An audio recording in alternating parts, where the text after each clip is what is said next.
बहुत समय पहले की बात है। इतनी पुरानी कि लोग बहस करने से पहले सोचते थे और सोचने के बाद सुनते थे। उस समय एक राज्य था, बुद्धिपुर। बुद्धिपुर की पहचान ऊंची दीवारें नहीं थी, उसकी पहचान थी ऊंचा दिमाग और ठंडा दिमाग। यहाँ लोग कहते थे, जिसने गुस्से को समझ लिया उसने आधी लड़ाई जीत ली। मंत्री जी देखिए, जीवन भी शतरंज की तरह है। कभी कभी राजा को बचाने के लिए प्यादे को भी वजीर बनना पड़ता है। सत्य वचन महाराज। और कभी कभी वजीर इतना आलसी होता है कि वो प्यादे से कहता है, तू ही जा, मैं यहीं से दुआ करूंगा।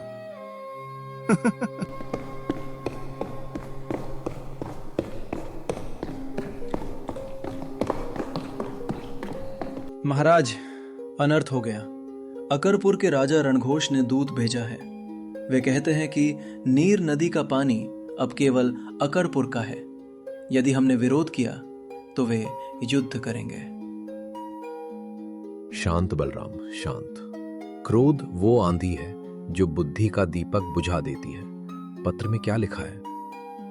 लिखा है, बुद्धिपुर वाले या तो प्यासे रहें या मरने के लिए तैयार हो जाएं। महाराज, मुझे आज्ञा दें, मैं अभी जाकर रणघोष की मूछें उखाड़ लाऊंगा।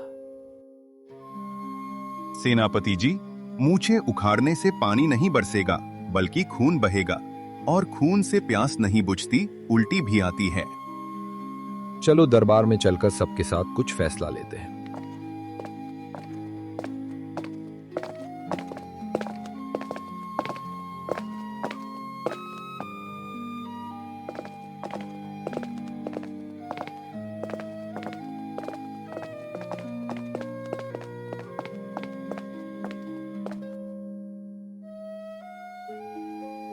कूटनीति का समय गया महाराज।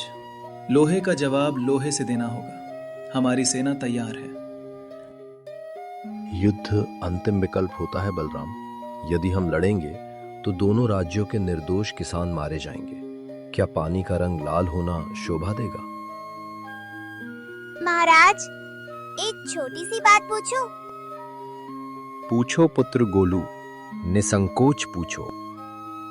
ये नदी का पानी जब बहता है तो क्या वो रुककर पूछता है कि मैं अकरपुर का हूँ या बुद्धिपुर का? मछली को वीजा लगता है क्या? वाह, 100 सुनार की, 1 गोलू की। महाराज, बच्चा सत्य कह रहा है। समस्या पानी की नहीं, अहंकार की है, और अहंकार को तलवार से नहीं, अक्ल से काटा जाता है। उचित कहा। हास्य कुमार, तुम्हें अकरपुर जाना होगा। युद्ध नहीं, संवाद चाहिए। हास्य कुमार का कक्ष।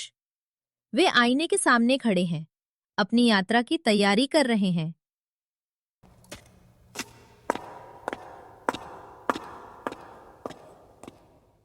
तुम वहां मारे जाओगे हास्य कुमार। वो राक्षस है, तुम निहत्थे जा रहे हो। अरे सेनापति जी, मैं निहत्था कहाँ हूँ। मेरे पास 2 सबसे घातक हथियार हैं, एक मेरी जीभ और दूसरे ये बेसन के लड्डू। लड्डू? क्या तुम उसे मधुमेह से मारोगे? नहीं मित्र, कड़वे घूंट को मीठे लड्डू ही नीचे उतार सकते हैं। तुम बस सीमा पर सेना तैयार रखना, पर हमला मत करना जब तक मेरा इशारा न हो। कूटनीति का अर्थ है सामने वाले को ये लगने देना कि वो जीत रहा है, जब तक कि वो हार न जाए। चलिए अब निकलने का समय है, कहीं देर न हो जाए।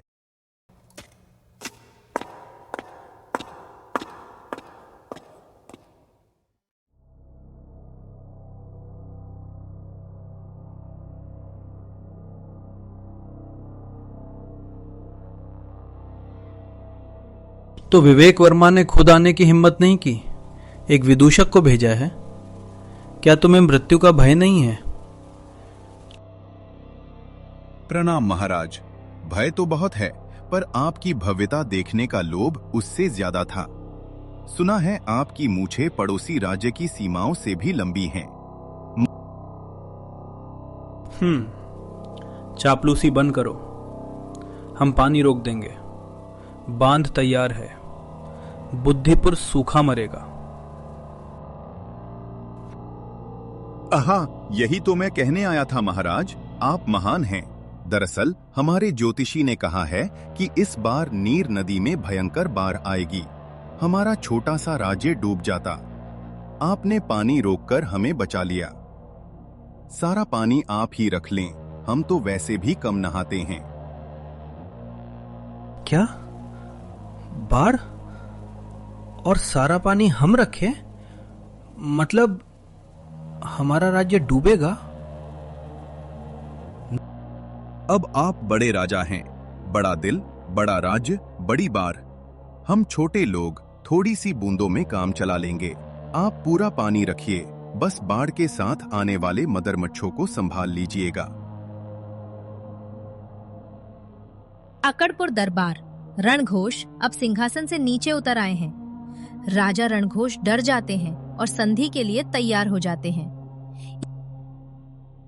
नहीं नहीं, हमें बाढ़ नहीं चाहिए। मंत्री ये क्या कह रहा है? अगर पानी रोका तो हमारी फसलें सड़ जाएंगी। तो फिर क्या करें महाराज? अब बांध तो आपने बना ही लिया है, उसे तोड़ना तो अपमान होगा। भार में गया अपमान। हम संधि करेंगे, पानी आधा आधा बटेगा। तुम अपने राजा से कहो कि वो हमें बाढ़ से बचाने के लिए धन्यवाद स्वीकार करें। जैसी आपकी आज्ञा महाराज। और ये लड्डू खाइए, बुद्धिपुर की तरफ से। मीठे मुंह से संधि पक्की होती है।